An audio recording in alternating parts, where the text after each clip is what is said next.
Hi, everyone.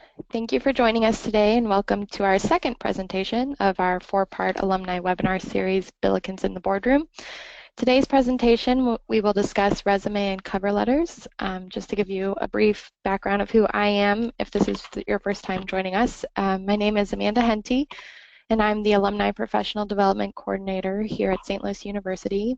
I started my role in July of 2015, and since then I've been working on establishing and strengthening different alumni professional development programming opportunities, and this webinar series is a part of that initiative. Just so you guys know, our presentation today will be recorded and available for viewing later this week on our main SLU YouTube page. And I will be sending out an email after the presentation as well that will have any handouts we discussed today, the slides, as well as a link to that recording. Throughout the presentation today, the chat feature will be available for you to send questions, so feel free to send them throughout the presentation. We have designated different points in the presentation where we will pause for questions, but feel free to just keep sending them and we will answer them when we can. At any point, if you have any technical issues, we ask that you contact GoToWebinar directly, and I'll give you the phone number real quick. It's 1-805-617-7370, and I'll also add this phone number to the chat section of our webinar so you can reference it at any point. So now I would like to introduce our speaker today, Diane Devine. She is one of our career development specialists here at SLU. Welcome, Diane.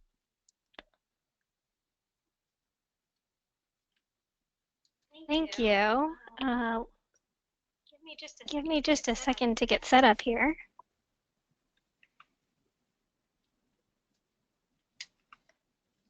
All right.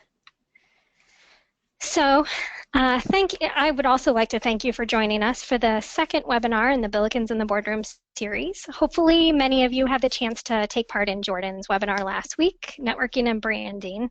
So today we are covering the super exciting topic of resumes and cover letters. And it's definitely an important part of the overall job search process, but this is the one piece that we're going to focus on today, and then the additional webinars to come in this series will help you kind of guide the rest of your job search process as well. As we think about resumes and cover letters, I just want to start by saying, think of it as your commercial, your own personal commercial. You're trying to pique the interest of the employer so that they want to find out more about you. So just like a commercial you don't buy the product from the commercial. You're interested in the product from the commercial, and then you go buy it. That's the purpose of the resume and cover letter. So as we go through, I just want to let you know my name is Diane Devine. I, too, am a St. Louis University graduate. I graduated in 2000 with my Bachelor of Science in Meteorology. I worked in broadcast meteorology for a year in Clarksburg, West Virginia after I graduated. And so you may now be asking yourself, what on earth is a meteorologist doing giving me resume advice? Well, turns out that wasn't exactly the best career fit for me. I came back and I worked with a career counselor here at SLU to help uncover the fact that I am passionate about helping people with their careers. So helping people through those career transitions, much like I went through, and just providing some guidance for the traditional college students. So I've been back at SLU since September, and I absolutely love being back on campus and working with the students and the alumni. So I'm super excited to be here with you today, and hopefully we can get you some helpful information about resumes and cover letters. I want to start by asking a rhetorical question. No need to answer this in the chat today. What do resumes and nutrition have in common? Well, it seems everyone is an expert on the topic, and there is so much information that it can get really confusing. Even putting this together and Googling different items and things, so much information pops up about resumes and cover letters and the job search process. So navigating that can be half of the battle sometimes. Hopefully today we can dispel some of that confusion for you. So the points that I feel like I'm probably going to hit several times throughout this presentation. Know you. This is not the time to be humble. Know your strengths, your skills, your accomplishments, your qualifications. If that's not something you can articulate right now, sit down and do some real brainstorming to come up with some of those different things. Know the job that you're going for. The job posting is your friend. It tells you what they're looking for in the potential hiree, and know the organization. So St. Louis University is very mission driven. I do not recall in my time here at SLU as an undergrad student that it was quite so mission driven, and I feel like this is kind of a trend that we're seeing across the board, is that these organizations are now more mission driven. Do a little research. Find out what the organization's mission is. Maybe some don't have missions, but they have goals. So do a little research to know that up front, because that's certainly going to help with the entire job search process, but specifically with your resume and cover letter. Spend your brain power on the words you choose to convey your abilities and strengths. So not necessarily spending so much time making your resume this outstanding, standout document, but really spending time following the rules, first of all, but then spend the time putting in those important details of your accomplishments, being able to articulate that to the employer. The resume and cover letter are just one piece of the job search puzzle, but a very important piece. And as I mentioned earlier, this is what piques the employer's interest to bring you in for that interview. Stay positive and confident. Now, that last piece of advice, I tell you, is so much harder to come by. When you are in the middle of a job search and you are being rejected, because that is what happens in job searches. If you are the individual that gets the very first job you interview for, that's amazing. It's not common. So it can be hard to stay positive and confident, but that is definitely going to help you in your job search. All right, as Amanda said, feel free to type in questions as we go through, and we will stop at various points and address those questions, but we're going to start with cover letters first.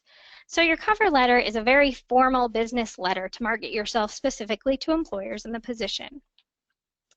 Now, the nice thing about the cover letter versus the resume is you get to actually talk like a human being. What do I mean by that?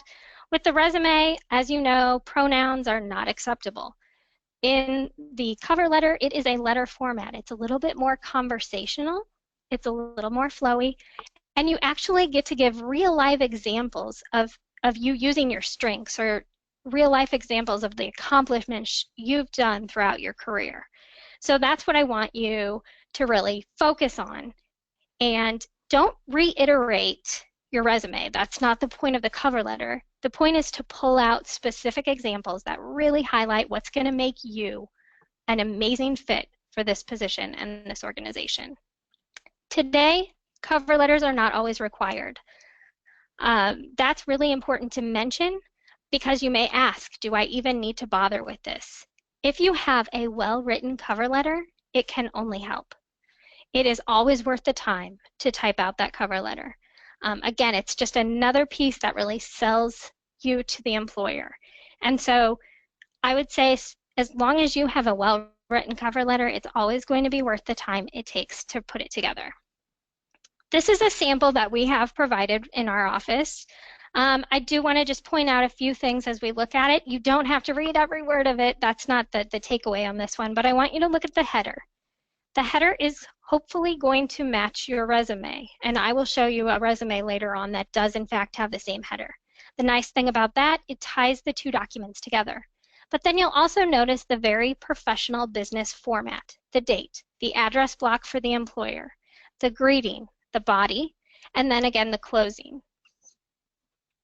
Every single piece of the cover letter is important, and that's what this document points out. This is going to be one of the documents that's attached to your email that you get from Amanda later on with the presentation. So you will have access to this document, and it can be really helpful in breaking it down. The biggest piece that people forget is that address block for the employer. I don't know if it's just not as acceptable anymore to include that, but it is still part of a formal business letter, and so I would encourage you to use that. All right. Contact information at the top. I started with this a second ago. I like to suggest using the same header for both your resume and cover letter. These two documents are going to go to the employer together anyway, so why not use that same header? It's the most important information. Hopefully your name is a little larger than the rest of the text, maybe even bolded, so it kind of pops out. A professional email.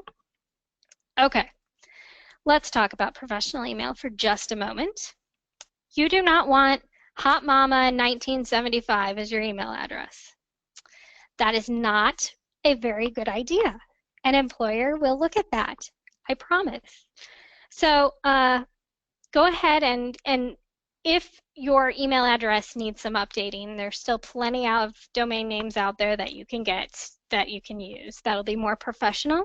But then you also need to check that email every day. So this is the trap I fell into a few years ago.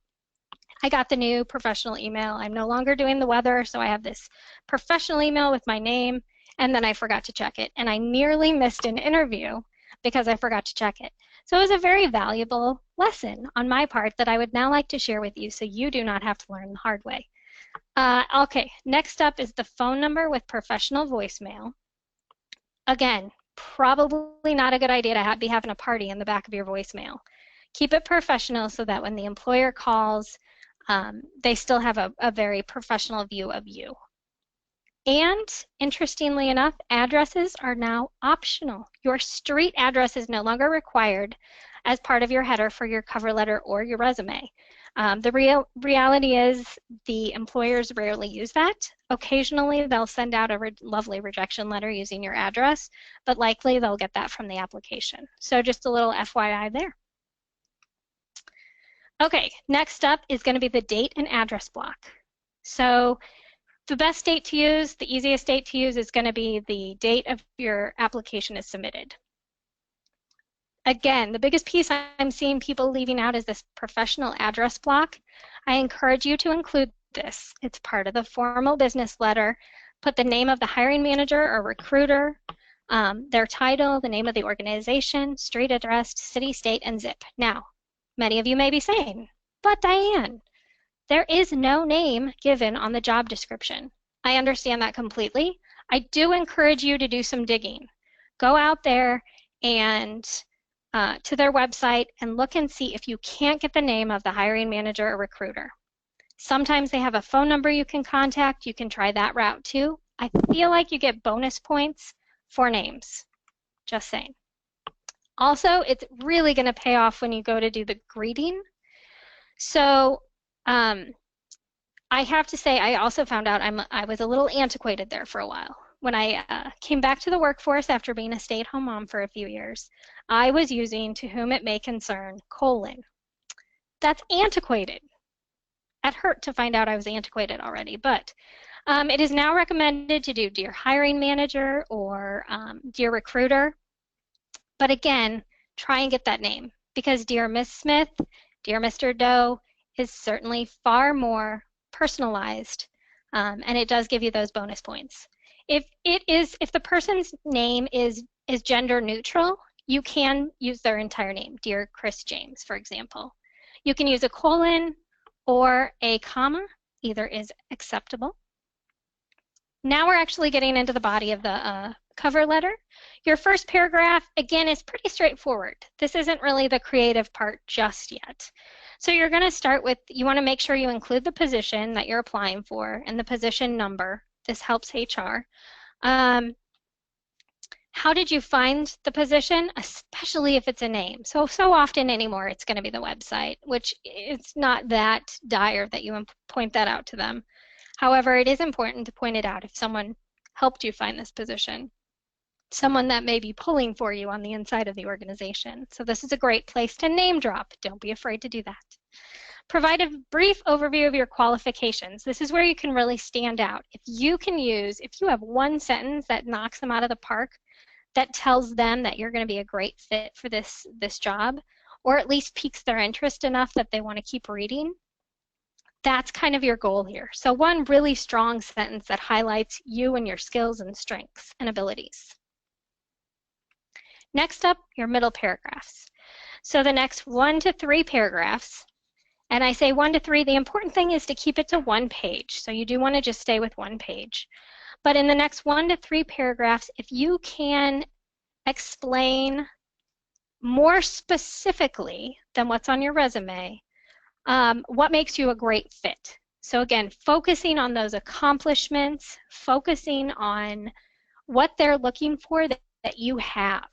You know, if they need somebody that's really organized and detail-oriented, by all means, give them some examples of how you are detailed and detail-oriented and organized.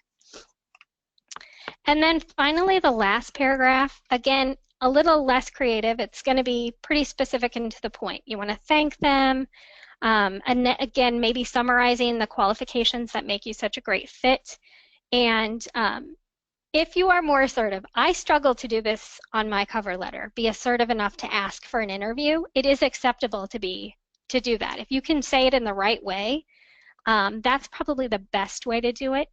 But I take a little more passive approach and say, you know, I look forward to speaking to you soon. So I still put it out there that I intend fully to talk to these people. So you have to, again, choose the words. This is a document that represents you, so choose the words that represent you best. Finally, the closing. You're going to use a formal closing. Sincerely or best regards both work really well. And a comma. Including the signature is now optional because this is, I mean, I can't even tell you the last time I submitted a resume or cover letter through mail. That was probably when I was doing internships back in 2000. So it's been a while. It just doesn't exist anymore. So the electronical signature thing is kind of optional as well. So you can, some people do sign it and scan it back in. That's one option. Some people use like a cursive font for their name. That's an option. But either way, it's pretty flexible since so much of this is electronic. All right, wrapping up on cover letters, the bottom line, customize every cover letter to the specific position which you are applying. So this is where it's so important, again, I can't stress this enough, to go look at that job posting, know exactly what they're looking for, know the organization and what is important to them, and highlight those parts of yourself that are going to fit really well. Use the language and requirements of the job description. Reflecting it back to them is a great way to show that you're already a perfect fit. So even using some of the language that they use in that job description can be helpful. Employers will often discard candidates who use generic cover letters, so make sure it's tailored to the job, to each specific position. Because even in my search for a job as a career counselor, different universities have different emphasis.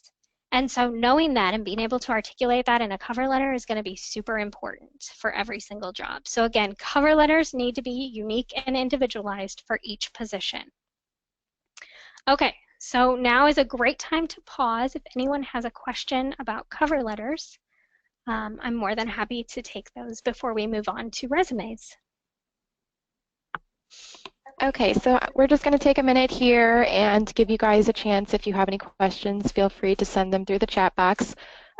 We have one that just came in. Do you still need your own and company's contact info at the top when writing a cover letter in the body of an email? Okay, so you're just putting this in the body of an email. I would still encourage you to do the cover letter as an attachment, actually, so it still kind of holds more to that formal business letter. If you are copying and pasting it into the body of an email because that's what the employer has requested, I would still stick with the formal formatting, but the rules get a little blurrier with the electronic versions of everything. So I think it's better to err on the side of caution and keep it formal. So I would encourage you to do so.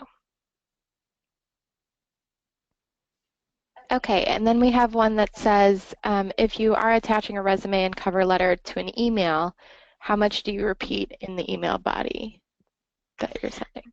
I have struggled with that as well. It's always hard to know how much to repeat. So Maybe if you have that one great line that says that kind of summarizes why you're such a great fit for the position and organization, maybe repeating that line I don't think would be a bad idea. I wouldn't get into the body of your true cover letter. I would keep it simple and just let them know that you're more than happy to provide any other additional information that they may need, but they will find your cover letter and resume attached. So keeping it short and straightforward, because again, think about how many job applicants are sending this stuff in. Helping them get through it quickly can be appreciated as well. Okay, and this next question has two parts. So the first part is, do you feel matching keywords to the job description is more effective with the cover letter or resume document? And then the second part is, are both typically scanned through the electronic resume review process by companies? Great questions. So you're talking about, I think you're talking about the applicant tracking system that I'm going to touch on a little bit when we get into resumes, but yes, having those keywords in there, it's more important to have it in the resume because the resume is typically the document that is going to be scanned through there. So great point, definitely reflecting those words. I think if you reflect it in both documents, it just shows that you really, really get it. So no problem in using the same kinds of language that way in both documents. And then, okay, remind me, Amanda, what was the first part? The first part? The first part is, do you feel matching keywords to the job description is more effective with the cover letter or resume document? Okay, I answered that part. What was the second one? Okay, then the second part is, are both typically scanned through the electronic resume review process by companies? Perfect. Okay, so I did answer both. Typically just the resume goes through that applicant tracking system. Honestly, they're going to start with your resume. It's going to be scanned first, whether it's by a human or computer. And when I say scanned, literally scanned, like even if it's a human reading it, they're just not reading every word. They're going to scan down the document and they're going to make a pile of, keeps and get rid ofs. So we want to make sure you get into that keep pile so that they actually go back through and read it. But again, the resume is where those keywords are going to be scanned through. Okay, and the last one that's come through is, can you place the job number after the date and hiring manager's information? I typically see it put in the first paragraph, but I have seen a line, on some samples they do have it underneath that address block. They have the position and the requisition number or whatever they call that number because each place has a different name for that number. But it does, they have like that RE colon with the title and the number. Either way is still acceptable. Again, the cover letter is the secondary. The cover letter is what they see your resume and they're really impressed by your resume. They will go back to the cover letter. That's part of why cover letters are less required these days, is because it's not necessarily what they start with. They're going to start with the resume. So again, cover letters can certainly help you get the job, but that's not the item that they're going to start with. So either way is going to be acceptable. It's not going to be a make or break situation if you put it in that title line under the address block or in that first paragraph. Okay, I do have one more that just came in. How should you handle putting an expected salary within a cover letter when the employer asks for one? Wow, that's a whole nother ballgame. That's really hard because we discourage you from talking salary until you have a job offer on the table.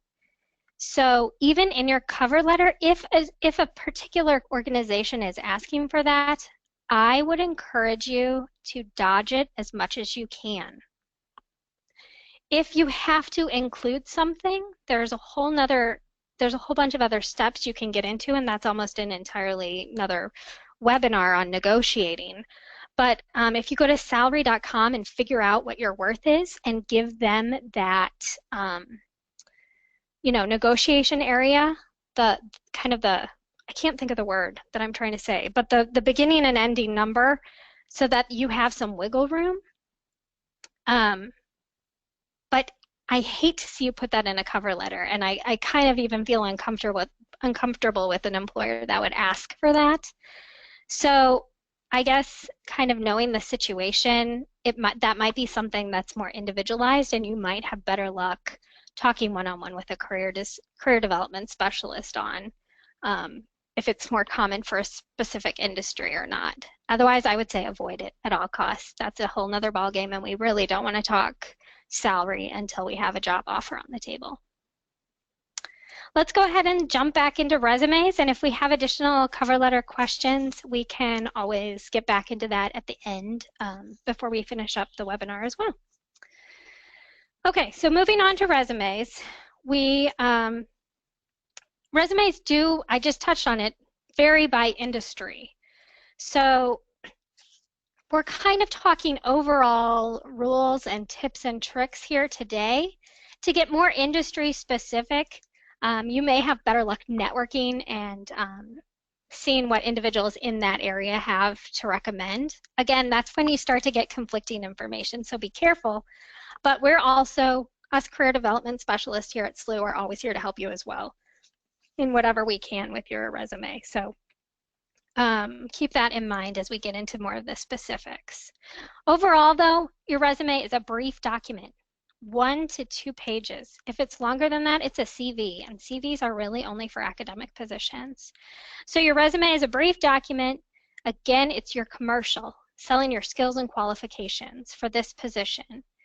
And it truly is the document that the employers are going to start with. Like I said, likely if they like your resume, they'll read the cover letter, but it's the document they're generally going to start with.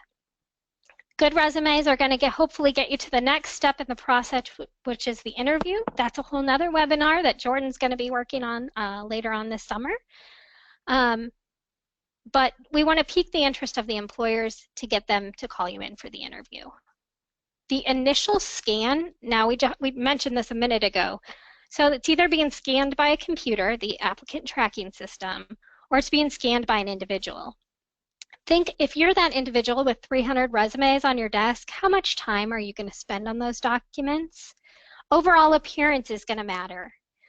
Being able to grab information really quickly is going to matter, and that's where bullet points and formatting come into play. We want you to stand out for the way you represent your experiences, not for having the most original resume. In some cases, people really want their resume to stand out for the way it looks. That's not necessarily the best way to get noticed. You really want to get noticed for the content. I start out here with a few different samples. So this is the reverse chronological resume. This is the one that most people use. So each section starts with the most current information and goes backwards. This is obviously a more current student, so the education is at the top. Then you go into experience. Obviously, once you graduate and you have some experience, that flip-flops. But you'll notice how we broke it down a little bit too. We've got marketing-related experience, work experience, leadership experience, so you can play around with those section titles and break it up that way as well. I also want you to note the header at the top matches that cover letter I showed you earlier. Again, it's just a really nice way to tie the two documents together because they do tend to come in a package. Next up, we have a functional resume. So this one, having used a functional resume when I switched from broadcast meteorology to temp work, basically, because while I was figuring out what the next step was going to be, I feel like this can be a red flag to employers that you don't have the exact experience that they're looking for. So be cautious when using a functional resume. In fact, my supervisor encourages kind of a hybrid model where you do the reverse chronological and the functional, kind of combining them so you highlight some of your experience, some of your skills and qualifications with like the writing and communication, the project management, that kind of stuff. Highlighting those skills is great. And that summary or profile section at the top can be really helpful as well. But still kind of combining that with the reverse chronological, just so it doesn't stand out to employers that you may be telling them you don't have any experience in that area. And then finally, the 2-column resume. I have to say I have mixed feelings on this one. This one is kind of the newest the latest and greatest version that's popping up, and I'll be interested to see if it really takes off. The idea, I think, overall is that they feel like you can put more information into this style or this format. No matter what format you use, the most important information is going to be at the top and down the left-hand corner. That's how they're going to scan it when they scan through it. And maybe that's the appeal of the 2-column, is that it helps you really highlight that left column. But this is, I just wanted to include it because this is kind of the way that a lot of, it's popping up more and more, I guess, is what I should say. No matter what format you use, your contact information, again, is at the top. So your name, it helps to make it a little larger, a little bolder, so it pops out more. You want your name to stand out. Professional email address, I already talked about making sure it is professional. Watching what numbers you use. So I know sometimes, like, you do your name and then you do a number at the end of it. Careful what number you use so you're not putting your age in there, basically. You know, don't put 1985 or whatever, because then employers can see, might automatically go and think that's the year they were born. So staying with more of an obscure number. Phone number with professional voicemail. Remember back in the 90s, some of you may remember back in the 90s, when they had commercials for those party voicemails that you could purchase and put on your home voicemail? Yeah. We don't want those. We want it very generic, very professional. And then again, I mentioned this with the cover letter, the optional address. All right, the next section is the summary or profile section. I feel like the real advantage of this section is that you can put those, it's a great place to put those keywords so that you get through the applicant tracking system. So this again, back to that question on the cover letters, this is a great place to put in those keywords that you saw on the job application or the job posting itself. Just sticking those straight into the summary profile section. Don't lie. You make sure you have those skills and qualifications before you put them on your resume. But this is a great section to do that. You can do this section in either a statement format or bullet points or columns. So in the statement, it kind of, if you remember the objective, how an objective used to be, it could kind of go that same way. You know, recent St. Louis University graduate utilizing strong organizational and communication skills, that kind of thing can be your statement. You can also do that in bullet points. Real quick, just highlighting 4 or 5 different things that really stand out about you and make you a great fit for this position and organization. This has, in fact, replaced the objective. Obviously, you're applying to a very specific job online. They already know what job you're seeking. So the objective has kind of gone by the wayside. Again, that was a hard pill to swallow, to find out I was obsolete on objectives too when I came back to work. But it is in fact the case, and I'm just trying to help you stay up to date as well. So your summary and profile really highlights you and your specific skills for this position and organization. Then you get into the experience section. So this is, you know, really some of the meat of the actual resume. Again, play around with headers. What feels right for you? What works best for your resume? Are you trying to stretch your resume? Are you trying to shrink your resume to fit it onto a page or two? That's where this is kind of the area where you kind of play around and make sure it fits best.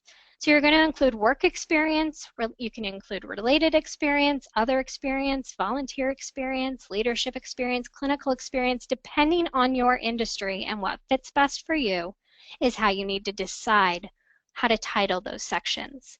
Then as you get into the bullet points, I feel like this is where the art of the resume comes into play, are those bullet points.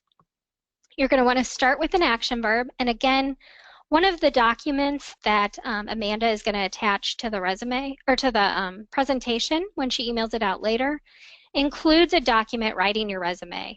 And it's got on the back side, it has action verbs. So it breaks it down by skill section. So that's kind of a neat way to brainstorm as you're starting to work on these bullet points.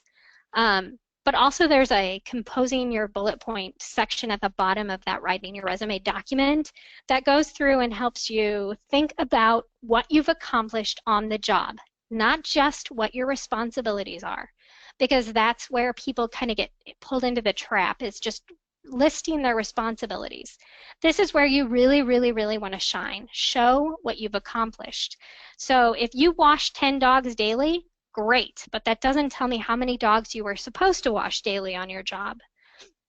Did you meet your quota? So maybe instead of wash 10 dogs daily, say exceeded dog washing quota daily by 75%. That gives me a better feel and tells me that you did better than what was expected. And that is what I want to see. So that kind of gives you an idea. Including that quantifiable data is important as well. Don't forget to include your title, the organization's name, the city and state, and the dates of employment. For the dates of employment, it's perfectly acceptable to just use years. You can do month and year, however you prefer. Just be consistent throughout the document. Next up is education. Again, for recent grads, education's more towards the top. For those of us with a little more experience than education at this point, we put the education towards the bottom and start with the experience. You're going to spell out Saint in St. Louis University, but you don't have to spell out Saint in St. Louis, Missouri. Spell out your degree, Bachelor of Science in, with a minor in, whatever it may be. Your graduation date is going to be optional because you don't want to date yourself. If you are concerned in any way, shape, or form about age discrimination from your resume, leave your graduation date off. Absolutely, that is fair game. All right, other sections to include, and again, these become more industry specific. Certifications. So my weather friends, I saw one of my fellow meteorology students has the AMS seal next to his name at the top of his resume. That's a great way to handle that one.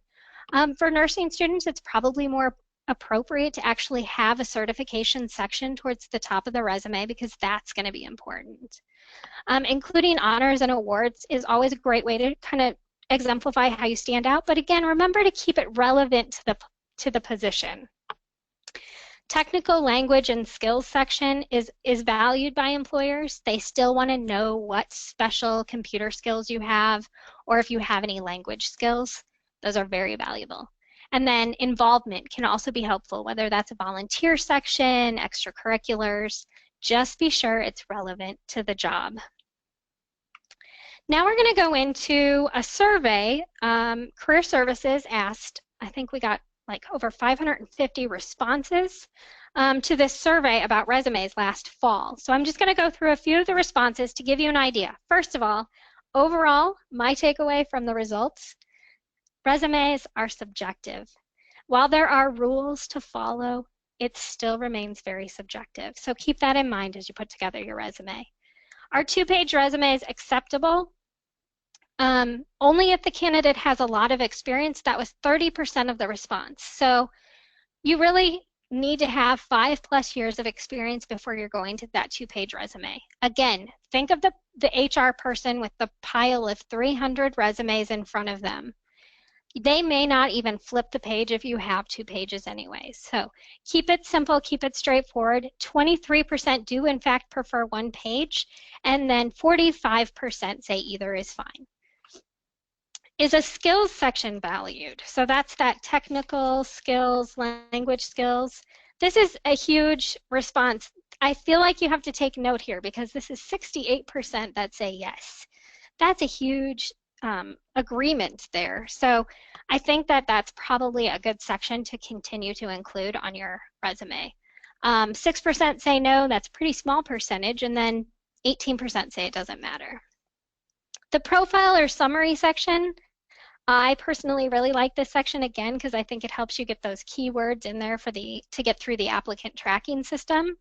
I also feel like it helps you focus your skills and qualifications to the position and organization. 50% say it doesn't matter. So my suggestion is to put it on there. 20% say yes, absolutely, but 26% do say no, they don't need it. So again, subjective, just goes back to that very subjective part of the resume. And in fact, with that, those key terms, you may do a great job of getting that in your experience section, in which case it may make the profile or summary section not needed. Which is another good point. No need to be repetitious on your resume. If you say some strength or skill in your profile or summary section, you don't necessarily need to repeat it later on in the document. Remember, it's clear and concise. We need to just keep this easy to get through. All right, and then extracurricular or volunteer. I feel like the extracurricular section is definitely especially for the current students, but volunteer more for us professionals that have been in the workforce a little longer. Many of us do have volunteer experience on the side. I feel like the reason 55% of those asked said yes to this is because it tells them you're willing to go above and beyond. You're willing to get involved in other, maybe different groups within the organization. 30% say it doesn't matter. And then finally, do you like colors or graphics? The reason I included this one is because, again, it goes back to being very industry specific. My friend that's doing broadcast meteorology has a picture of himself at the top of his resume. I do not have a picture at the top of my resume because it is not appropriate for the career counseling field.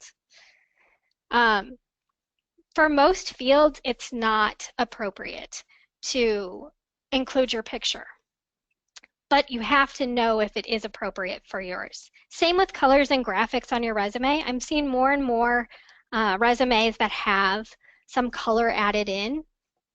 You can see here, yes, flat out 10% of the people surveyed said yes. 34% said no. I'm telling you what, I think those are going to probably be your more medical professions. Again, industry specific. 33% say it doesn't matter. And then 18% say it depends on the job. Advertising, marketing, absolutely, colors and graphics are going to be more acceptable. But again, like I said, the medical field, no, keep it black and white. That's your best bet. All right, we're kind of wrapping up here. So some resume do's. Overall, tailor your strengths and skills to the position. Really spend time reading the job posting. Make sure you can hit everything that they're looking for and that you communicate to the employer that you have those skills, strengths, and qualities. Spend time on wording and presentation. Go back 10 years. No need to go back any further than 10 years. That's news to a lot of people, so I'm going to say that again. You only have to go back 10 years so that you don't date yourself on your resume and you don't have to worry about age discrimination as much that way. Be sure to proofread and have others proofread. Sometimes when it's your own words, it's hard to catch things, but others can. We are here to proofread for you too. If you upload your resumes to Handshake, every single time we are going to review them. So I will get into that in a second. Be consistent. Make sure, I said this twice because I feel like it's very important. Keep the formatting the same. If you capitalize all of your section headers, capitalize all of your section headers. Make sure it's consistent throughout the document because it's going to make it easier to read. Resume don'ts. Avoid templates. Format it yourself. You're going to thank yourself when you have to go back and update your resume. You're going to thank yourself because it's going to be easier to actually formulate it the way you want it, to get the sections exactly the way you want them to be. References get their own document. Please do not put your references on your resume. No pronouns in the resume, no line on your resume, or your cover letter for that matter. Be sure to check your voicemail and email regularly. Again, I learned that one the hard way. Just want to make sure I hit that one home so nobody else has to. And then refrain from repetition. No need to tell them 3 times that you are a good collaborator. If you tell them once and make sure it's clear, that is sufficient. Again, keeping this brief is important and helpful to the employers. Bottom line, for the resumes, stand out for the way you represent your experiences, for the words that you use to represent your experiences, not for having the most original looking resume. Research the position and company. Again, this goes back to that know you, know the job, know the organization, and be sure that they do not have to make any guesses as to why you are the perfect fit. Spell it out for them. Include achievements, not responsibilities. I talked about that with the bullet points. This is where you really highlight your accomplishments. Not necessarily just what you had to do on the job, but what you really did and what you did well. And then finally, I have to say it, even though we're talking about resumes and cover letters, networking is still the best way to get a job. We talked about including someone's name in that cover letter if they refer you to a job. Again, I just have to say networking is probably the best, because if you have someone pulling for you from the inside, that is always going to help. People like to hire people that are recommended. So that's, even when it comes to resumes and cover letters, sharing it with your network and then having someone pull for you from the inside is going to help you. All right, so switching gears ever so slightly, I mentioned Handshake. Handshake is SLU's current job database that we use. For those recent grads, you're already in Handshake. For those of us that graduated a little while ago, not so much, but you can easily get access to Handshake.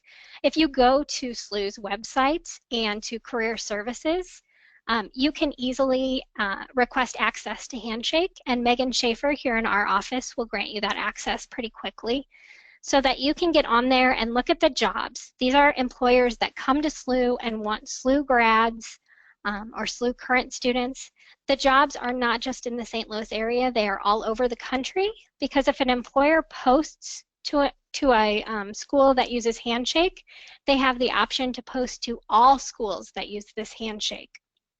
So you can get jobs all over the country. We have lots in California, we've got plenty on the East Coast, so by all means, it could be helpful in your job search process, and I would encourage you to utilize that. It's similar to LinkedIn, that you can set up a profile, and like I mentioned, every time you upload documents to Handshake, we do review them. So that's a great way to get your resume or cover letter reviewed. Next up is LinkedIn. If you're not on LinkedIn, it can be helpful, especially if you join the Alumni Association on LinkedIn. It's a great way to network with fellow SLU alums, to get information about different industries or different organizations. So I would encourage you to check out LinkedIn if you haven't, but to update your LinkedIn profile every time you update your resume. Just because you have a picture on LinkedIn does not mean you need to put your picture on your resume. I just like to point that out because, you know, LinkedIn looks a lot like your resume, so I don't want you to confuse the two. This is social media that we're talking about, and as we talk about social media, that's another point I want to make. Before you start applying, be sure to check your digital footprint out there. Google yourself, use another search engine if you need to, but check and see what's out there about you. What pictures are out there about you? I had a friend tell me a story about someone that got hired for a position. They were offered the position, I guess I should say. And then they went out celebrating that night and took some pictures, and apparently the employer saw them and called them back and took back the offer. Crazy stories like that do pop up every once in a while, so just be aware and be cautious as you are looking for a position. Okay. Worth repeating. So I started with these points and I said that this is what I was going to try and focus on, hopefully. I did so. Know you, know the job, know the organization. That is going to be key to the entire job search process. If you can articulate why you're a great fit for the organization,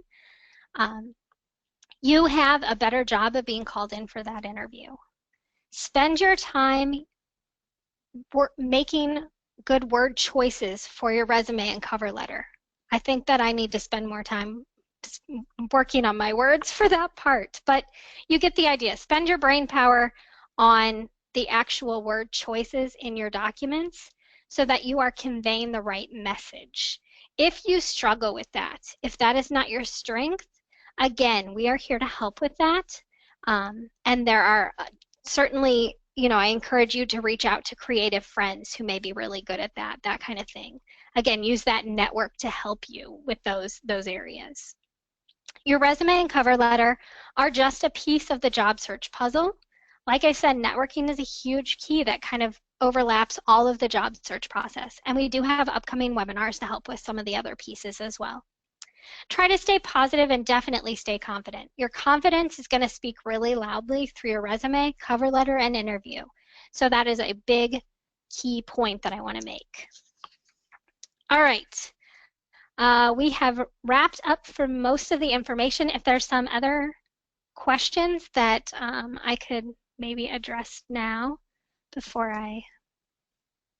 Yep, we do have some questions that have been coming in throughout your presentation, so I'll get started with those and we'll try to answer as many as possible in the next 10 minutes or so. But if we run out of time, feel free to contact Diane directly or one of the career services specialists and they will be able to help you.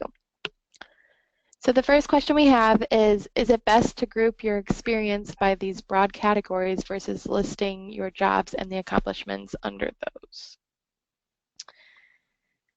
Okay, so the way I understand that question is you're saying maybe you're looking at the functional resume with those broad categories of like writing skills and that kind of thing. I do feel like that is the red flag for employers, that you don't have the specific experience that they're looking for. I feel like the chronological resume is still the safer bet.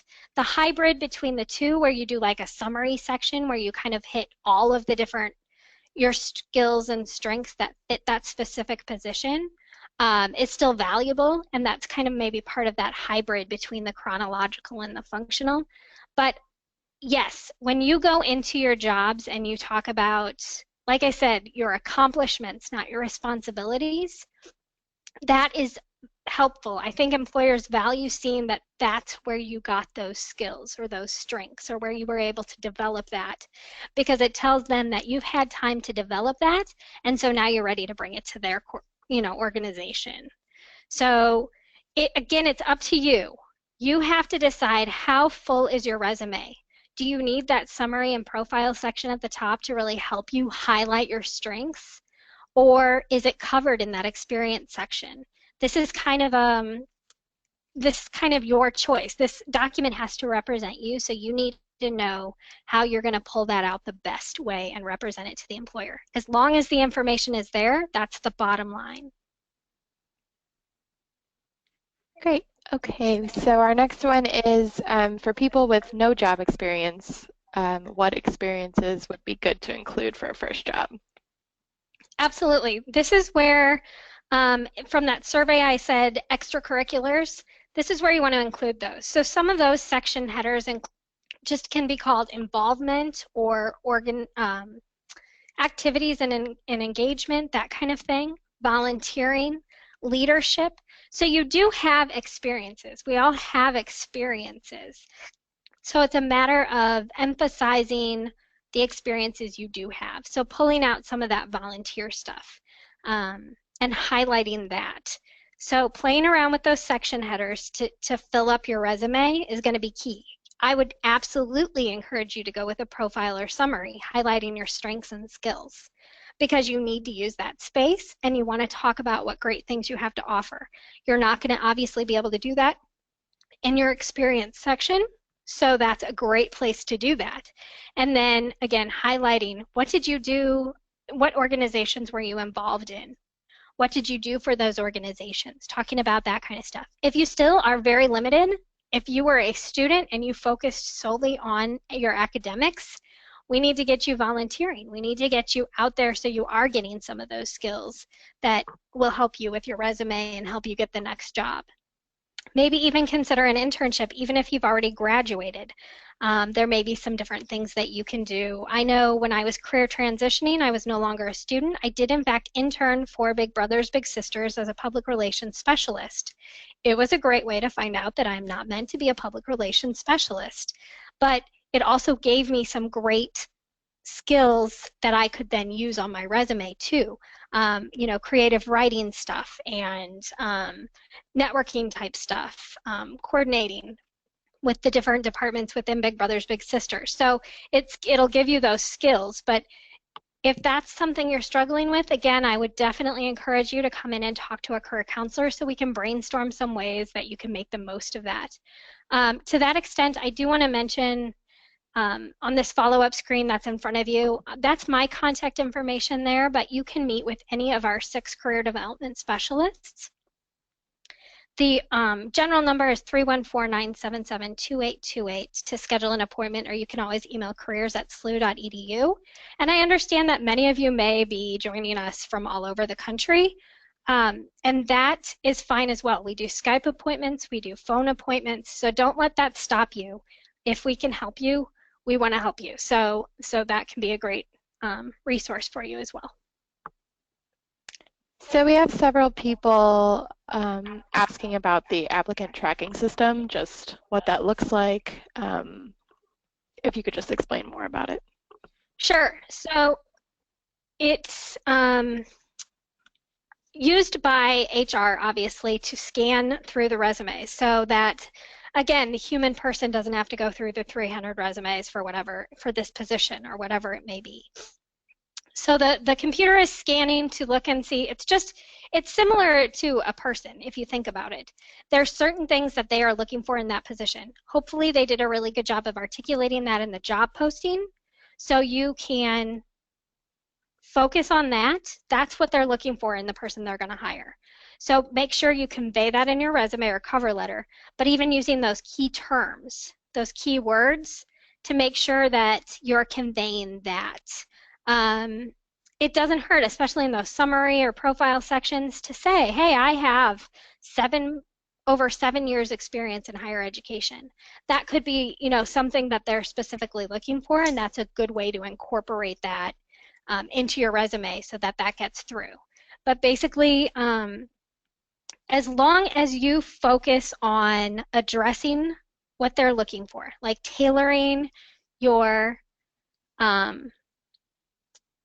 resume to that position, or tailoring it to the kinds of positions you're looking for and the general overall skills that they're going to require you to have, you should be in good shape to get through those applicant tracking systems.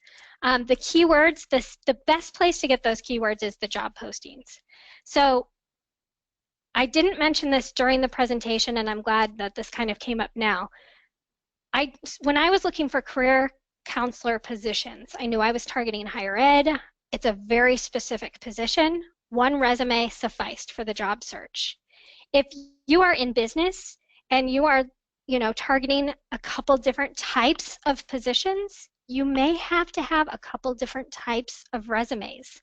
And again, you'll pick it up when you start looking at the job descriptions. Are the keywords repeating? Are they different in those job descriptions? That's where you're going to pull those keywords from, is generally those job descriptions. Another great place to go to get some of those keywords can be to the industry people. So again, doing that networking on LinkedIn or with your own people that you know that may be in that area. Maybe if you had an internship and you have a mentor, talking to that mentor about some of those keywords. Those can be good ways to get those keywords that are going to help you get through that applicant tracking system. But if you think of that computer the same way as a human, basically, they're looking for specific things, and those specific things should be in the job description.